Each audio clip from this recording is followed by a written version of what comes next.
తండేల్ సినిమాతో success track ఎక్కిన అక్కినేని యువ సామ్రాట్ నాగచైతన్య నటిస్తున్న latest mythical thriller movie Vrushakarma. తాజాగా రిలీజ్ చేసిన ఈ సినిమా ఫస్ట్ గ్లింప్స్ సోషల్ మీడియాలో సెన్సేషన్ క్రియేట్ చేస్తుంది. హాలీవుడ్ రేంజ్ అవుట్పుట్ తో ఆశ్చర్యపరిచింది చిత్ర యూనిట్. ఇక ఈ గ్లింప్స్ చూసిన ప్రముఖ దర్శకుడు సుకుమార్ చిత్ర బృందంపై ప్రశంసల వర్షం కురిపించాడు. అందుకు సంబంధించిన వీడియో సోషల్ మీడియాలో వైరల్ అవుతుంది. సుకుమార్ రైటింగ్ కూడా ఈ నిర్మాణంలో భాగస్వామ్యం కావడంతో ఆయన ఈ అవుట్పుట్ పట్ల ఎంతో సంతృప్తి వ్యక్తం చేస్తున్నట్లు తెలుస్తుంది.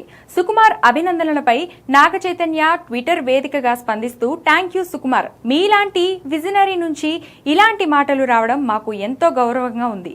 మీ ప్రశంసలు మాకు ఎంతో స్ఫూర్తినిస్తాయి అంటూ కృతజ్ఞతలు తెలిపారు. దర్శకుడు కార్తిక్ దండు రూపొందించిన ఈ సూపర్ నేచురల్ ప్రపంచం సుకుమార్ ని సైతం ఆశ్చర్యపరిచిందని ఈ వీడియో ద్వారా స్పష్టమవుతుంది. గతంలో కార్తిక్ దండు రూపొందించిన విరూపాక్ష చిత్రానికి సుకుమార్ స్క్రీన్ ప్లే అందించిన సంగతి తెలిసిందే. ఇప్పుడు వృషకర్మతో తన శిష్యుడు మరో అద్భుతాన్ని వెండితెరపై ఆవిష్కరించబోతున్నాడని సుకుమార్ కాన్ఫిడెంట్ గా ఉన్నారు. దీంతో ఈ గురు శిష్యులు బాండింగ్, చైతన్యతో వారి అనుబంధం సినిమాపై అంచనాలను రెట్టింపు చేసింది. మరి వృషకర్మ ఎలా ఉంటుందో చూడాలి.